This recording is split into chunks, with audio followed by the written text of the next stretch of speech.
जय श्री कृष्णा दोस्तों, आज हम आपको एक बहुत ही महत्वपूर्ण कथा सुनाने जा रहे हैं।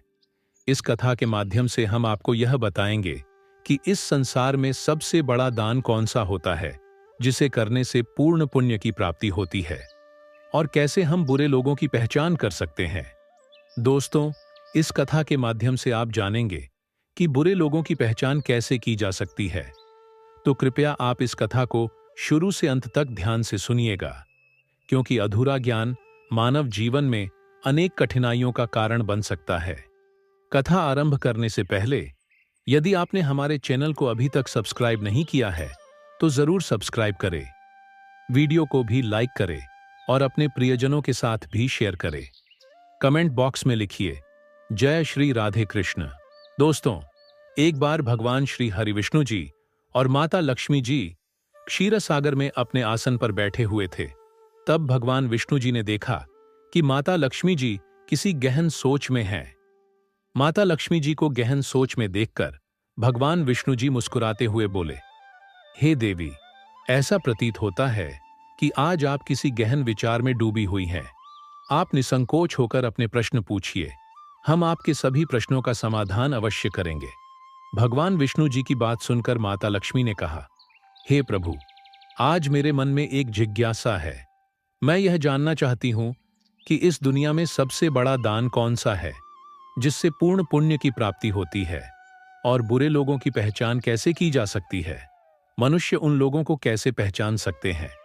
तब भगवान विष्णु जी ने माता लक्ष्मी जी से कहा, हे देवी, आपने सचमुच मानव जाति के कल्याण हेतु अति महत्वपूर्ण प्रश्न पूछे हैं। यह प्रश्न मनुष्य के जीवन में अत्यंत मूल्यवान है, इसलिए मैं आपको आपके इन प्रश्नों के उत्तर एक महत्वपूर्ण कथा के माध्यम से दूंगा। लेकिन आपको इस कथा को शुरू से लेकर अंत तक ध्यानपूर्वक सुनना होगा। तब माता लक्ष्मी जी ने उत्तर दिया, हे प्रभु, मैं आपको वचन देती हूं कि इस कथा को मैं पूरी श्रद्धा से सुनूंगी और इस कथा का प्रचार समस्त देवलोक में करूंगी। दोस्तों, भगवान श्री हरि विष्णु जी देवी लक्ष्मी से कहते हैं, हे देवी, एक समय की बात है। किसी नगर में एक राजा राज्य करता था। वह राजा बहुत ही बलशाली, वीर और अत्यंत ही बुद्धिमान था। इसके साथ ही वह धर्मपरायण और दयालु भी था। उस राजा की रानी भी संस्कारी और अत्यंत धार्मिक स्वभाव की थी। दोनों पति पत्नी भगवान भोलेनाथ के परम भक्त थे। वे दोनों प्रतिदिन शिव जी के मंदिर में जाकर उनकी पूजा अर्चना किया करते थे। यह उनका प्रतिदिन का नियम था। वह राजा अपने राज्य को धर्मपूर्वक चला रहा था। उसके राज्य में कोई भी व्यक्ति दुखी नहीं रहता था, बल्कि सारी प्रजा सुख और वैभव से संपन्न रहती थी। इसलिए पूरे नगर में हर तरफ खुशियां ही खुशियां बिखरी रहती थीं। वहां के जानवर भी एक दूसरे को कोई हानि नहीं पहुंचाते थे। यहां तक कि एक ही नदी में शेर और बकरी शांतिपूर्वक पानी पीते थे। ऐसे ही दिन बीत रहे थे। राजा की उम्र ढलती जा रही थी और उनके विवाह को भी कई वर्ष बीत चुके थे। लेकिन उस राजा को कोई संतान नहीं थी। हालांकि राजा इस बात को लेकर अधिक चिंता नहीं करते थे। वह निश्चिंत होकर अपनी प्रजा के सुख दुख का ध्यान रखते और प्रजा भी उसे अत्यधिक प्रेम और सम्मान देती थी।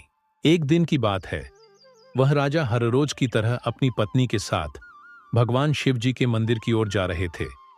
तभी अचानक उसने देखा कि सामने वाले घर में एक स्त्री झाड़ू लगा रही है। राजा और रानी जब उस स्त्री के घर के पास से गुजरे तो वह स्त्री उन्हें देखते ही अपना चेहरा फेरकर तेजी से घर के अंदर चली गई। उस स्त्री का ऐसा व्यवहार देखकर राजा और रानी को बिल्कुल भी अच्छा नहीं लगा। राजा उस समय अपनी रानी के साथ भगवान भोलेनाथ की पूजा करने के लिए मंदिर जा रहा था। इसलिए उसने उस स्त्री से कुछ नहीं कहा और सीधे मंदिर पहुंचकर भगवान शिव जी की पूजा अर्चना की। पूजा के बाद राजा अपनी रानी के साथ वापस महल लौट आया। लेकिन महल पहुंचने के बाद राजा ने अपने एक सैनिक को बुलाया और उसे आदेश दिया कि तुम जाओ और नगर के बाहरी क्षेत्र में रहने वाली उस स्त्री को अपने साथ महल ले आओ। ध्यान रखना, तुम उसे कुछ भी मत बताना कि क्यों बुलाया गया है। बस उसे तुम हमारे पास ले आओ। भगवान विष्णु जी कथा सुनाते हुए आगे कहते हैं, हे देवी, राजा का आदेश पाते ही वह सैनिक तुरंत ही उस महिला के घर पहुंचता है। उस समय महिला का पति भी घर पर नहीं था। फिर वह सैनिक उस स्त्री के घर के दरवाजे को खटखटाने लगता है और कुछ देर बाद वह महिला अपने घर का दरवाजा खोलती है। सामने राजा का सैनिक खड़ा देखकर वह महिला हैरान होती है और पूछती है, क्या हुआ? आप मेरे घर पर क्यों आए हैं? उस महिला की बात सुनकर राजा का वह सैनिक उससे कहता है, चलो मेरे साथ, महाराज ने तुम्हें राजमहल में बुलाया है, उन्हें आपसे कुछ बात पूछनी है। यह सुनकर वह महिला अपने मन में सोचती है, आखिर महाराज का आदेश है, इसे ठुकराया तो नहीं जा सकता, मुझे राज दरबार में जाना ही होगा। उसके बाद वह सैनिक उस स्त्री को अपने साथ लेकर राजमहल पहुंच गया। महल में पहुंचकर वह महिला राजा को प्रणाम करती है और कहती है, हे महाराज, आपने मुझे अचानक यहां राजमहल में क्यों बुलाया है? क्या मुझसे कोई गलती हो गई है? उस स्त्री की बात सुनकर राजा कहता है, तुम मुझे एक बात बताओ, आज सुबह जब मैं और मेरी पत्नी भगवान शिवजी के मंदिर जा रहे थे तो तुमने मुझे देखकर अपना मुंह फेर लिया और मुझे आते हुए देखकर तुम दौड़ते हुए अपने घर में चली गई। तुमने मुझे देखकर ऐसा दुर्व्यवहार क्यों किया? तब वह महिला निर्भीकता से राजा से कहती है, हे महाराज, आप भले ही मुझे मृत्युदंड दे दें तो भी मुझे कोई ऐतराज नहीं, परंतु मैं सच ही कहूंगी। आपके महल में बड़े बड़े विद्वान हैं, पंडित हैं। अगर मैं गलत बात बोलूं तो आप उनसे पूछ सकते हैं कि हमारे नगर में यह मान्यता है कि जो सुबह सुबह आपका चेहरा देख लेता है तो उस व्यक्ति का पूरा दिन खराब हो जाता है। क्योंकि आप संतानहीन हैं, अभी तक आपको संतान की प्राप्ति नहीं हुई है, इसी कारण मैंने आपका मुंह देखकर अपना मुंह फेर लिया था और अपने घर के अंदर चली गई थी। उस महिला की ऐसी बात सुनकर राजा आश्चर्य में पड़ जाता है। वह अपने मन में सोचता है कि यह महिला तो बिल्कुल सत्य कह रही है। यदि किसी नगर के राजा को संतान नहीं हो तो यह उसकी प्रजा के लिए बिल्कुल भी शुभ नहीं माना जाता। उसके बाद राजा उस महिला को वापस अपने घर जाने की अनुमति देता है। फिर राजा अपने मन में यह विचार करने लगता है कि अब मुझे भगवान शिवजी के मंदिर में जाकर संतान प्राप्ति के लिए यज्ञ करना चाहिए। ऐसा सोचकर वह राजा अपने कक्ष में लौटकर रानी से कहता है, हे प्रिय, हमारे नगर के लोग हमारे चेहरे को देखना भी पसंद नहीं करते हैं, क्योंकि हमारे पास अभी तक कोई संतान नहीं है। इसलिए हमें भगवान शिवजी के मंदिर में जाकर संतान प्राप्ति का यज्ञ करना चाहिए। हम भगवान भोलेनाथ के मंदिर में चलते हैं और भगवान शिव से प्रार्थना करते हैं कि वे हमें पुत्र प्रदान करें। राजा की बात सुनकर रानी भी उसकी बात मान लेती है। फिर राजा और रानी दोनों भगवान शिवजी के मंदिर पहुंचते हैं और भगवान शिवजी की पूजा करके संतान प्राप्ति के लिए यज्ञ का आयोजन करते हैं। भगवान विष्णु जी कथा सुनाते हुए आगे कहते हैं, हे देवी, पुत्र प्राप्ति के लिए राजा और रानी ने यज्ञ का आयोजन किया, लेकिन यज्ञ संपन्न होने के बाद भी उन्हें संतान की प्राप्ति नहीं हुई। यज्ञ के निष्फल होने से राजा अत्यंत निराश हो गया। यज्ञ का आयोजन करने वाले पंडित जी भी सोच में पड़ गए। पंडित जी ने मन ही मन सोचा, अब तक जितने भी यज्ञ मैंने किए हैं उनमें से कोई भी यज्ञ आज तक विफल नहीं हुआ है। इसका अर्थ यह है कि शायद इस राजा के भाग्य में ही खोट है और ऐसा प्रतीत होता है कि ईश्वर ने इस राजा के भाग्य में संतान का योग नहीं लिखा है। इसलिए संतान प्राप्ति का यज्ञ करने के बाद भी उसे संतान की प्राप्ति नहीं हुई। राजा हर संभव प्रयास करके थक चुका था और अब वह गहरे निराशा में डूबा रहता था। वह दिन रात संतान की कमी के बारे में सोचता और चिंता में खोया रहता था। एक दिन सिंहासन पर बैठे बैठे राजा को अचानक एक बात याद आती है कि दूसरे नगर के वन में एक महात्मा जी निवास करते हैं, जिनकी ख्याति दूर दूर तक फैली है। राजा के मन में विचार आता है कि शायद उन महात्मा के पास मेरे इस कष्ट का कोई समाधान हो। अगर मैं उनके पास जाऊं तो संभवतः वे मुझे पुत्र प्राप्ति का कोई उपाय बता सकें। मुझे उनके पास जाना चाहिए। अपने मन में यह निर्णय लेकर राजा तुरंत अपनी रानी के पास जाता है और उससे कहता है, हे प्रिय, दूसरे नगर के वन में एक महान तपस्वी और ज्ञानी महात्मा जी रहते हैं। मुझे लगता है कि हमें उनके पास जाना चाहिए। हो सकता है कि वे हमें पुत्र प्राप्ति का कोई मार्ग सुझा दें। फिर रानी भी राजा की इस बात से सहमत हो गई। रानी ने कहा, हे स्वामी, आपकी बात बिल्कुल सही है, हमें महात्मा जी से अवश्य मिलना चाहिए। रानी की सहमति पाकर राजा और रानी दोनों ने एक रथ में बैठकर महात्मा जी के दर्शन के लिए दूसरे वन की ओर प्रस्थान किया। कुछ समय के बाद वे दोनों वन में पहुंच गए। रथ से उतरकर राजा और रानी दोनों जंगल के भीतर जाने लगे। ऊंचे नीचे रास्तों से गुजरते हुए वे महात्मा के आश्रम की ओर बढ़ने लगे। भगवान विष्णु जी कथा सुनाते हुए आगे कहते हैं, हे देवी। फिर राजा और रानी वन के भीतर महात्मा जी की कुटिया के पास पहुंच जाते हैं। वहां वे देखते हैं कि महात्मा जी एक विशाल वृक्ष के नीचे ध्यानमग्न होकर साधना में लीन है।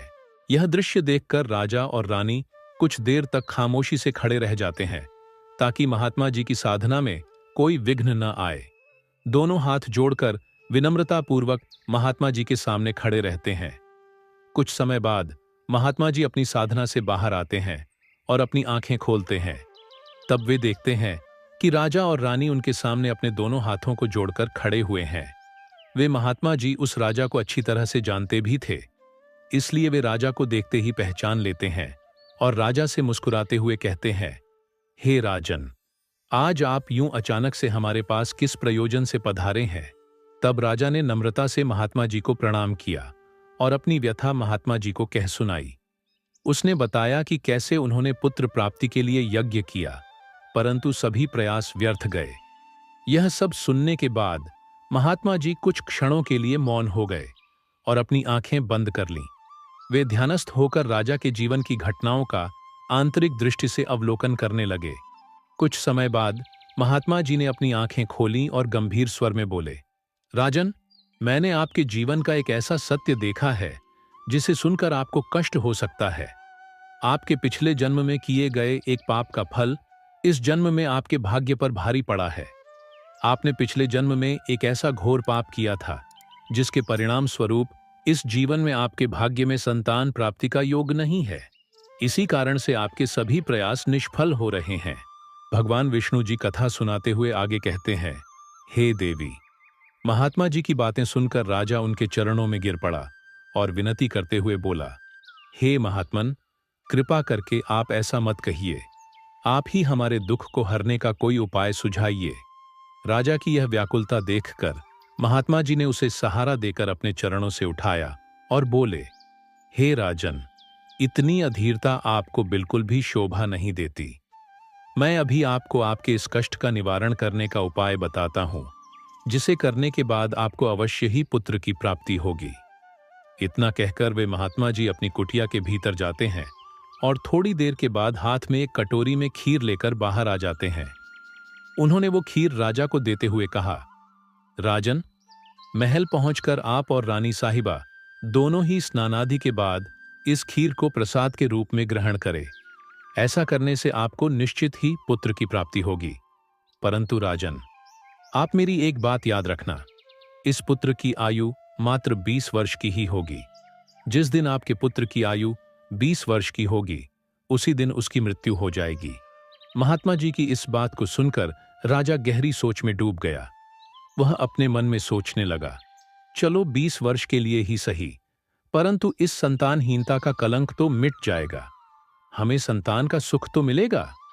राजा ने मन ही मन इस बात को स्वीकार कर लिया और महात्मा जी से निवेदन किया, हे महात्मन, आपका आशीर्वाद और मार्गदर्शन स्वीकार है, कृपा करके हमें यह अवसर दे। महात्मा जी ने मुस्कुराते हुए राजा को आशीर्वाद दिया। राजा और रानी ने महात्मा जी को प्रणाम किया, उनकी चरण वंदना की और विनम्रतापूर्वक आभार व्यक्त किया। इसके बाद राजा और रानी अपने रथ में बैठकर महल की ओर लौट चले। इसके बाद महल पहुंचकर राजा और रानी स्नान आदि कर भगवान भोलेनाथ जी का प्रसाद मानते हुए श्रद्धा से उस खीर को ग्रहण करते हैं। उसके कुछ ही दिनों बाद रानी गर्भवती हो जाती है, जिससे रानी बहुत ही प्रसन्न हो जाती है। जब राजा ने यह शुभ समाचार सुना तो वह भी खुशी से झूम उठा। संतान प्राप्ति का यह सुखद समाचार सुनने के बाद राजा ने महात्मा जी के प्रति अपनी कृतज्ञता प्रकट करने का निश्चय किया। राजा अपने रथ में ढेर सारे फल, फूल, वस्त्र और अन्य भेंट सामग्रियां रखकर वन में महात्मा जी की कुटिया की ओर चल पड़ा। कुटिया के निकट पहुंचकर राजा ने अपने रथ को रोक दिया और विनम्र भाव से नीचे उतरकर महात्मा जी के पास पहुंचा। महात्मा जी ध्यानमग्न बैठे थे। राजा ने उनके पास जाकर सभी वस्त्र, फल, फूल उन्हें समर्पित किए और गहरे आदर के साथ प्रणाम करते हुए कहा, हे महात्मन, आपकी ही कृपा से हमें संतान प्राप्ति का सुख प्राप्त होने जा रहा है, इसलिए आप मेरी यह तुच्छ सी भेंट कृपा कर स्वीकार करें। महात्मा जी राजा की विनम्रता और कृतज्ञता से अत्यंत प्रसन्न हुए। उन्होंने राजा की भेंट को स्वीकार कर उसे आशीर्वाद दिया और कहा, राजन, तुम्हारी भक्ति और संकल्प ने ही तुम्हारे जीवन को फलवंत किया है। तुम्हारे हृदय में जो प्रेम और श्रद्धा है वह अनमोल है। जाओ, तुम्हारी संतान गुणवान और धर्मनिष्ठ हो। उसके बाद राजा ने महात्मा जी का आशीर्वाद पाकर उनसे विदा ली और अपने रथ में बैठकर वापस अपने महल की ओर प्रस्थान करते हैं। महल लौटकर राजा बहुत ही खुशियां मनाता है। भगवान विष्णु जी कथा सुनाते हुए आगे कहते हैं, हे देवी, ऐसे ही दिन बीत रहे थे। आखिरकार वह शुभ दिन आया जब राजा के यहाँ एक पुत्र का जन्म हुआ। पुत्र के जन्म से जैसे महल में खुशियों की बयार बहने लगी। राजा ने पुत्र प्राप्ति की खुशी में पूरे नगर में उत्सव का आयोजन किया। महल को फूलों और रंग बिरंगी रोशनियों से सजाया गया और प्रजा के बीच मिठाइयां बांटी गईं। पूरे नगर में हर्षोल्लास का माहौल छा गया था। राजा ने अपने पुत्र का नाम शौर्यवीर रखा। शौर्यवीर अपने पिता के ही गुणों का प्रतीक बनते हुए बड़ा होने लगा। वह अपने पिता की तरह ही धर्मनिष्ठ, आत्मानुरागी और परमेश्वर का अनन्य भक्त था। समय के साथ उसकी बुद्धिमत्ता, शौर्य और भक्ति के गुण प्रकट होने लगे, जिससे राजा का हृदय गर्व से भर उठता। शौर्यवीर के गुणों और आचरण को देखकर सभी आश्वस्त थे कि वह एक दिन अपने पिता की तरह महान राजा बनेगा। जैसे जैसे समय बीता, राजा का हृदय गर्व और खुशी से भरता गया। संतान सुख की प्राप्ति ने उसकी सभी चिंताओं को मानो हर लिया था और वह अपने पुत्र में संपूर्ण संसार का आनंद खोजने लगा। वह राजा पुत्र के प्रति अपने स्नेह में इतना डूब गया कि वह यह महत्वपूर्ण बात भी भूल बैठा कि उसके पुत्र की आयु मात्र 20 वर्ष तक की है। भगवान विष्णु जी कथा सुनाते हुए आगे कहते हैं, हे देवी, फिर एक दिन जब उस राजा को यह बात याद आती है कि उसके पुत्र शौर्यवीर की आयु मात्र 20 वर्ष की ही है, इसलिए जब राजा के पुत्र शौर्यवीर की आयु 15 वर्ष हो जाती है, तब वह राजा दिन रात पुत्र के भविष्य को लेकर व्याकुल रहने लगा। इस बीच एक अन्य नगर में एक महापराक्रमी राजा का राज्य था। उस राजा की एकमात्र पुत्री थी, जो अपनी सुंदरता और दयालुता के लिए प्रसिद्ध थी। वह देखने में ऐसी लगती थी मानो स्वर्ग की अप्सरा स्वयं धरती पर उतर आई हो। वह बहुत ही दानी स्वभाव की थी, क्योंकि उसने अपने माता पिता से धर्म और संस्कारों की शिक्षा ली थी। इसलिए उसका हृदय करुणा और उदारता से भरा हुआ था। वह प्रतिदिन सुबह उठकर पक्षियों को दाना डालती और अपने द्वार पर आने वाले साधु संतों, भिक्षुओं को सदा ही आदर से भोजन कराती थी। कोई भी भूखा उसके द्वार से खाली हाथ नहीं लौटता था। ऐसे ही दिन बीत रहे थे। उस राजा की पुत्री भी अपने गुणों के साथ बड़ी हो रही थी। एक दिन जब शौर्यवीर के पिता को यह बात पता चली कि दूसरे नगर में एक धीर वीर और पराक्रमी राजा राज्य करता है, जिसकी पुत्री गुणों की खान है, साथ ही वह अत्यंत सुंदर भी है, तो राजा ने अपने मन में सोचा कि ऐसी धर्मात्मा और तेजस्वी कन्या के साथ अपने पुत्र शौर्यवीर का विवाह करना उचित रहेगा। मुझे इसी प्रकार की कन्या की तलाश थी, जिसके साथ मैं अपने पुत्र का विवाह कर सकूं और हमारी वंश परंपरा को बनाए रख सकूं। इस विचार के साथ ही राजा ने अपने मन में निर्णय किया कि वह उस राजा से प्रस्ताव रखेगा, जिससे वह अपने पुत्र शौर्यवीर का विवाह उस सुंदर और धार्मिक कन्या के साथ कर सके। भगवान विष्णु जी माता लक्ष्मी से कहते हैं, हे देवी। फिर शौर्यवीर के पिता ने अपने पुत्र के विवाह का प्रस्ताव संदेशवाहक के माध्यम से दूसरे नगर के राजा तक पहुंचाया।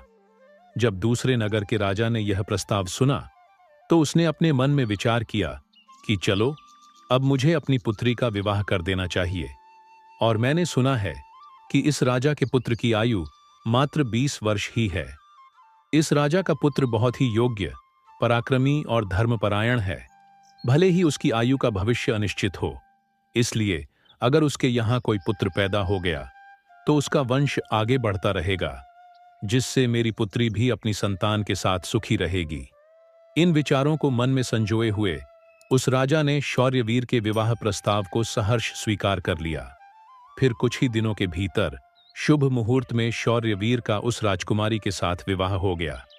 वह राजकुमारी न केवल सुंदर थी, बल्कि बहुत ही दयालु स्वभाव की थी।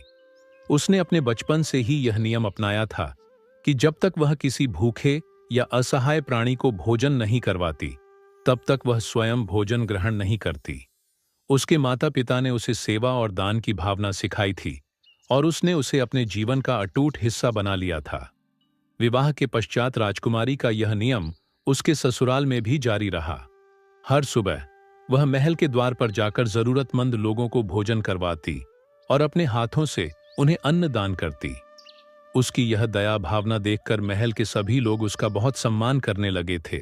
धीरे धीरे ऐसे ही समय गुजर रहा था और हर गुजरते दिन के साथ शौर्यवीर की उम्र भी बढ़ रही थी। राजा और रानी इस बात को लेकर मन ही मन चिंतित रहते कि उनका पुत्र अब अपने जीवन के अंतिम समय की ओर बढ़ रहा है। उन्हें महात्मा की वह भविष्यवाणी हमेशा याद रहती कि शौर्यवीर की आयु केवल 20 वर्ष ही होगी। इस दुखद सत्य को केवल राजा और रानी ही जानते थे। उन्होंने यह बात किसी और को नहीं बताई थी, ताकि महल में कोई चिंता का माहौल न बने। जैसे जैसे शौर्यवीर की आयु 20 वर्ष की ओर बढ़ती जा रही थी, राजा और रानी के दिल की धड़कनें तेज हो जातीं। अपने पुत्र के प्रति उनका प्रेम और मोह इतना अधिक था कि वे चाहकर भी इस चिंता से मुक्त नहीं हो पाते थे। भगवान विष्णु जी कथा सुनाते हुए आगे कहते हैं, हे देवी, फिर वह दिन भी आ जाता है जब शौर्यवीर के जीवन के मात्र 3 दिन शेष रह जाते हैं। राजा और रानी का दिल भारी हो जाता है। राजा बार बार अपने मन में सोचने लगा कि अब मैं क्या करूं? मेरा पुत्र 3 दिन बाद मुझसे हमेशा के लिए दूर हो जाएगा। क्या कोई ऐसा उपाय नहीं है जिससे मैं उसे बचा सकूं? रानी भी इस दुख से भरी थी और हर पल अपने पुत्र के जीवन की कल्पना करती रहती। इसलिए उनके पुत्र मोह ने उन्हें बीमार और कमजोर बना दिया था। दोनों इतने दुखी थे कि अब उन्होंने भोजन करना भी छोड़ दिया था, परंतु अपनी पीड़ा को उन्होंने किसी के सामने प्रकट नहीं किया। वे नहीं चाहते थे कि महल के लोग उनके पुत्र की मृत्यु की बात सुनकर दुखी हों और चिंता में पड़ जाए। फिर वह आखिरी दिन भी आ पहुंचा, जिस दिन शौर्यवीर की आयु पूरी होनी थी, उसकी मृत्यु होनी थी। फिर उस दिन जैसे ही सुबह हुई, राजा और रानी अपनी चिंता और दुख से व्याकुल होकर भगवान भोलेनाथ के मंदिर में बैठकर उनकी पूजा अर्चना में लग गए। वे दोनों भगवान भोलेनाथ से प्रार्थना करते हुए कहने लगे, हे प्रभु, आप कृपा करके हमें पुत्र की मृत्यु होने के दुख को सहन करने की शक्ति दीजिए।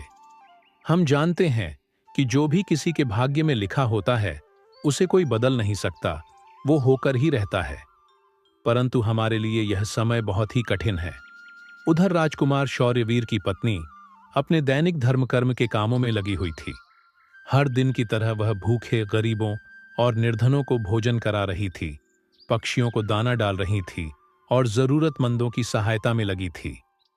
उसे अपने पति की आयु के बारे में कुछ भी पता नहीं था, इसलिए वह निश्चिंत होकर अपने कार्यों में मग्न थी। इसी बीच यमलोक में धर्मराज जी ने देखा कि आज राजकुमार शौर्यवीर की मृत्यु का दिन है, तो उन्होंने तुरंत ही अपने 2 प्रमुख दूतों को बुलाया और उन्हें आदेश दिया, जाओ और अब से कुछ समय बाद राजकुमार शौर्यवीर के प्राण उसके शरीर से निकालकर अपने साथ यमलोक ले आओ। परंतु ध्यान रहे कि उसकी मृत्यु एक विशेष कारण से होनी है। उसकी मृत्यु एक सांड द्वारा उसे पीछे से ठोकर मारने से ही होगी। जब वह सांड राजकुमार शौर्यवीर को पीछे से ठोकर मारेगा, तभी उसके प्राण हमारे पास आ सकेंगे। इसके लिए तुम दोनों एक सांड के पास जाकर उसे राजकुमार शौर्यवीर की मृत्यु के लिए प्रेरित करो। धर्मराज के आदेशानुसार वे दोनों दूत यमलोक से धरती पर जाने के लिए तत्पर हो गए। भगवान विष्णु जी माता लक्ष्मी से कहते हैं, हे देवी। वे दोनों यमदूत राजकुमार शौर्यवीर के प्राण लेने के लिए आकाश मार्ग से होते हुए पृथ्वी लोक पहुंच जाते हैं। दूसरी ओर धर्मराज की माया के प्रभाव से एक सांड ने अपने मन में सोचा कि आज मुझे राजमहल के सुंदर बगीचे में प्रवेश करना चाहिए और वहां घूमना चाहिए। मुझे देखना चाहिए कि राजमहल का बगीचा कैसा है। फिर बिना किसी रुकावट के वह सांड धीरे धीरे चलते हुए महल के बगीचे में जा पहुंचा। संयोग से यह वही बगीचा था जहां राजकुमार शौर्यवीर प्रतिदिन टहलने के लिए आते थे। धर्मराज की माया से प्रेरित वह सांड जैसे ही बगीचे में प्रवेश करता है तो वहां जाकर वह घास चरने और इधर उधर घूमने लगता है। उसी समय धर्मराज जी के दो दूत राजमहल के बगीचे के द्वार के पास खड़े हो गए। वे दोनों बगीचे के भीतर की गतिविधियों पर नजर बनाए रखते हैं। कुछ समय बाद राजकुमार शौर्यवीर उस बगीचे में टहलने के लिए आता है। राजकुमार शौर्यवीर को सांड के वहां होने का एहसास नहीं था और वो अपने विचारों में खोए हुए बगीचे में टहलने लगता है। तब वे दोनों यमदूत अपने मन में सोचते हैं, अब बस थोड़ी ही देर में राजकुमार शौर्यवीर की आयु समाप्त होने का समय निकट आ जाएगा। हमें इंतजार है उस पल का जब यह सांड राजकुमार को ठोकर मारेगा, तब हम उसके प्राण लेकर यमलोक लौट जाएंगे। जब वे दोनों दूत यह विचार कर रहे थे कि तभी क्या होता है कि एक अन्य नगर में एक निर्धन ब्राह्मण रहता था। उस ब्राह्मण की एक पुत्री थी जिसका समय रहते उसने विवाह कर दिया था, लेकिन दुर्भाग्य से उसकी बेटी का पति एक दुष्ट प्रवृत्ति का व्यक्ति था जो बहुत ही मदिरापान करता था, जुआ खेलता था और पराई स्त्रियों के साथ संबंध बनाता था। यही नहीं, वह अपनी पत्नी को नशे में धुत होकर अक्सर मारता पीटता था और उसे घर से निकालना चाहता था। उसकी इस आदत के कारण गरीब ब्राह्मण की बेटी बहुत ही दुखी और पीड़ित रहने लगी थी। लेकिन वह गरीब ब्राह्मण की बेटी जब अपने पति के साथ कुछ समय तक रही, तब एक दिन वह गर्भवती हो जाती है। इसलिए एक दिन उसने अपने पति की मारपीट से तंग आकर उसे छोड़कर वो अपने पिता के घर अपने मायके में आ जाती है। वह आंसुओं से भरी आंखों के साथ अपने पिता से कहती है, पिताजी, आज के बाद मैं अपने पति के साथ नहीं रह सकती, क्योंकि वह मुझे रोज मारता पीटता है और बुरी तरह से अपमानित करता है और मैं उसके इस व्यवहार से तंग आकर उसको छोड़कर मायके चली आई हूं। मुझे क्षमा कर दीजिए, पर अब मैं अपने मायके में ही रहना चाहती हूं। उसका पिता अब बहुत ही वृद्ध हो चुका था और अब उसकी कमाई का कोई ठोस साधन नहीं था, जिसके कारण उसे प्रतिदिन नगर के विभिन्न घरों में जाकर भिक्षा मांगनी पड़ती थी ताकि वह किसी प्रकार अपने और अपने परिवार का पेट भर सके। भगवान विष्णु जी कथा सुनाते हुए आगे कहते हैं, हे देवी, जब उसकी बेटी का गर्भकाल पूरा हुआ तो उसने एक सुंदर पुत्र को जन्म दिया, लेकिन जन्म देने के बाद उसे बहुत तेज भूख लगने लगी। उसे भोजन की आवश्यकता थी। प्रसव के बाद भूख कई गुना बढ़ जाती है, इसलिए वह अपने पिता से भोजन मांगने लगी। दुर्भाग्यवश उसके पिता सुबह से ही भिक्षा के लिए नगर नगर गए हुए थे, परंतु रोज रोज भिक्षा मांगने के कारण उस दिन किसी ने उसे भिक्षा नहीं दी थी। भगवान विष्णु जी कथा सुनाते हुए आगे कहते हैं, हे देवी, गरीबी किसी भी मनुष्य के लिए एक सबसे बड़ा अभिशाप है और यह उसके आत्मसम्मान और अस्तित्व के लिए अत्यंत पीड़ादायक होती है। उधर उस गरीब ब्राह्मण को किसी ने भी भोजन नहीं दिया, इसलिए वह खाली हाथ ही घर वापस लौट आता है। इधर उसकी पुत्री भूख से बहुत ही व्याकुल हो रही थी। जब वृद्ध ब्राह्मण निराश होकर खाली हाथ घर लौटा और उसकी बेटी ने उसे बिना भोजन के आते देखा, तो वह दुखी होकर रोते हुए अपने पिता से बोली, पिताजी, अब मुझसे भूख सहन नहीं होती। पूरे 3 दिन बीत चुके हैं और मैंने भोजन का एक भी कण नहीं खाया है। अब तो ऐसा लगता है कि भूख के कारण मेरे प्राण ही निकल जाएंगे। लेकिन अगर आपको कुछ भिक्षा में मिला हो तो मुझे खाने को दे दीजिए, नहीं तो मेरे प्राण निकल जाएंगे। तब उसका वृद्ध पिता अपनी बेटी को सांत्वना देते हुए कहता है, पुत्री, मैं कुछ ही देर में लौटूंगा। मैं अब दूसरे नगर में जाऊंगा और वहां के राजा के महल के द्वार पर जाकर भिक्षा मांगूंगा। अगर वहां से मुझे कुछ भी मिल जाता है तो तुरंत तुम्हारे लिए लेकर आऊंगा। अपनी बेटी से यह कहकर वृद्ध ब्राह्मण वहां से निकल पड़ा। इधर राजकुमार शौर्यवीर की पत्नी, जो कि रोजाना गरीबों को भोजन करवाती थी, उस दिन उस नगर के राजा और रानी दोनों अत्यधिक बीमार पड़ गए थे, क्योंकि पुत्रमोह के कारण वे बहुत ही चिंतित थे और शौर्यवीर की पत्नी उनके कक्ष में थी। इसलिए आज उसने गरीबों को भोजन नहीं करवाया था, परंतु उसने अपने पति के लिए भोजन बनाया था और भोजन की थाल सजाकर रख दी थी कि जब उसका पति बगीचे से लौटेगा तो वह उसे भोजन कराएगी। क्योंकि उसका पति अपने माता पिता के पास बैठकर उनकी सेवा करके अपने बगीचे में घूमने के लिए गया हुआ था। भगवान विष्णु जी कथा सुनाते हुए आगे कहते हैं, हे देवी। इधर वह वृद्ध ब्राह्मण राजमहल के द्वार पर पहुंच जाता है। जब राजकुमार की पत्नी ने उसे देखा तो उसके मन में उस वृद्ध ब्राह्मण के प्रति दया उमड़ आई। उसके बाद वह वृद्ध ब्राह्मण उस राजकुमार की पत्नी की तरफ देखकर विनम्रता से उससे कहता है, हे पुत्री, यदि मुझे इसमें से कुछ भोजन मिल जाए तो तुम्हारा बड़ा ही उपकार होगा। राजकुमार की पत्नी को उस ब्राह्मण की बात सुनकर उस पर बहुत दया आई। उसने सोचा, यह तो कोई गरीब ब्राह्मण है जो भूखा है और मुझसे कुछ भोजन मांग रहा है। यह सोचकर राजकुमारी की पत्नी उसे भोजन देने के लिए तैयार हो गई। लेकिन अचानक वह अपने मन में सोचने लगती है कि यह भोजन तो मैंने अपने पति के लिए बनाया है। अगर मैं इसे यह भोजन दे दूंगी तो मेरे पति क्या खाएंगे? लेकिन अगले ही पल उसने सोचा, मेरे पति तो अब भी बगीचे में घूमने के लिए गए हुए हैं, तब तक मैं यह भोजन इस गरीब ब्राह्मण को दे देती हूं, और जब मेरे पति वापस आएंगे तो मैं उनके लिए नया भोजन बना दूंगी। यह भूखे ब्राह्मण की सहायता करना अधिक आवश्यक है। अपने मन में यह सोचकर राजकुमार की पत्नी ने अपने पति के लिए बनाया हुआ भोजन उस भूखे ब्राह्मण को दे दिया।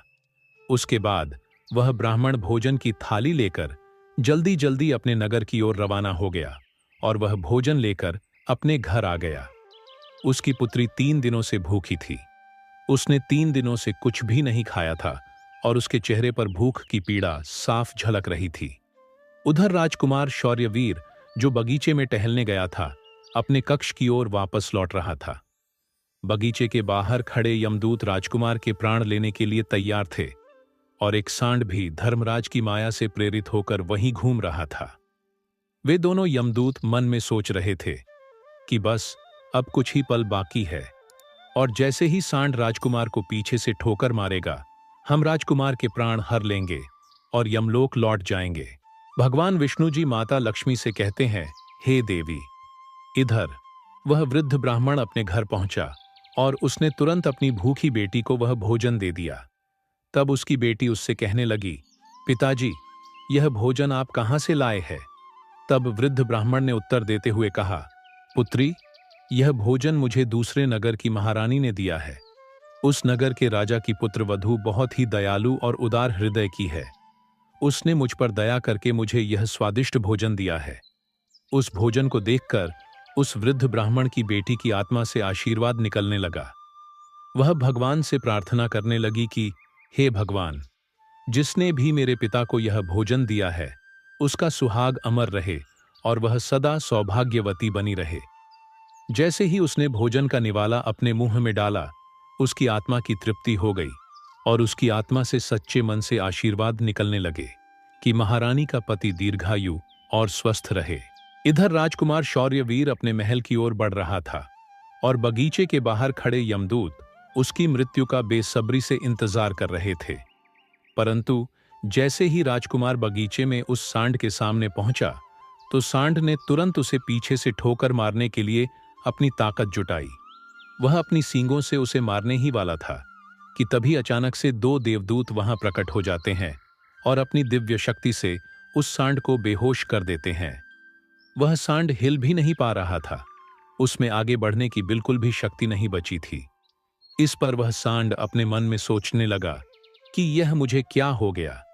अभी तो मैं इस राजकुमार को पीछे से ठोकर मारने आया था और अब मैं खुद ही चलने में असमर्थ हूं।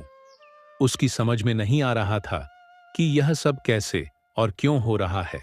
भगवान विष्णु जी माता लक्ष्मी से कहते हैं, हे देवी, यह सब उस ब्राह्मण की भूखी बेटी के आशीर्वाद का प्रभाव था जो उसने भोजन करते समय दिया था। उस आशीर्वाद की शक्ति के कारण ही वे देवदूत वहां आकर खड़े हो गए थे। इसके बाद वे देवदूत यमराज के उन दूतों से कहते हैं, हे यमदूत, तुम इस राजकुमार के प्राण नहीं ले सकते। जिस प्रकार श्राप असर दिखा सकता है, उसी प्रकार आशीर्वाद भी फलित हो सकता है। अब राजकुमार और सांड के बीच वे 2 देवदूत आशीर्वाद रूपी दीवार बनकर खड़े थे और राजकुमारी का दान मृत्यु के समय को आगे नहीं बढ़ने दे रहा था। फिर वे यमदूत उन देवदूतों से कहते हैं, हे देवदूतों, तुम सभी यहां से लौट जाओ और हमें हमारा काम करने दो, क्योंकि हमारा उद्देश्य है इस राजकुमार के प्राण लेकर यमलोक लौट जाना।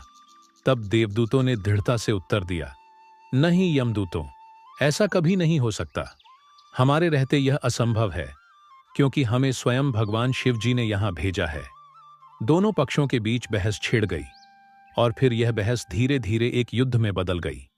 देवदूतों की अद्वितीय शक्ति के सामने यमदूत असहाय हो गए और हार मानकर वापस यमलोक लौट गए। यमलोक में पहुंचकर यमदूतों ने यमराज जी से कहा, हे महाराज, हम उस राजकुमार के प्राण नहीं ले पाए। तब यमराज जी अपने उन दूतों से कहते हैं, यह कैसी विडंबना है, तुम लोग खाली हाथ क्यों वापस लौट आए?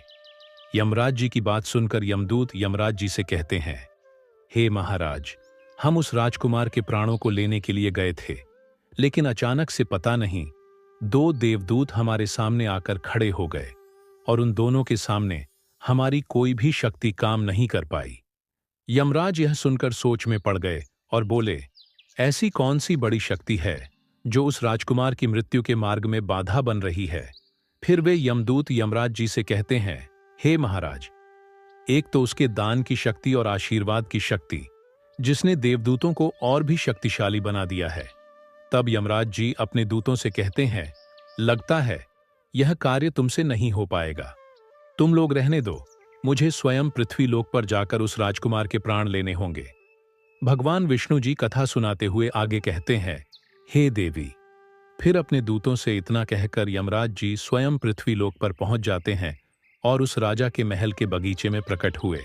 वहां उन देवदूतों से यमराज जी कहते हैं, हे देवदूतों, क्या तुम लोग नहीं जानते कि विधि का विधान अटल है? जब किसी की आयु पूरी हो जाती है तो उसे यमलोक जाना ही होता है, और इस राजकुमार की भी आयु अब पूर्ण हो चुकी है, इसलिए मैं इसके प्राण लेने आया हूं। तब देवदूतों ने यमराज से कहा, हे प्रभु, आप हमें बताइए कि ब्रह्मा जी और विष्णु जी तक को भी श्राप का प्रभाव सहना पड़ा था। यदि श्राप का मान रखा जा सकता है तो क्या आशीर्वाद का मान नहीं रखा जा सकता?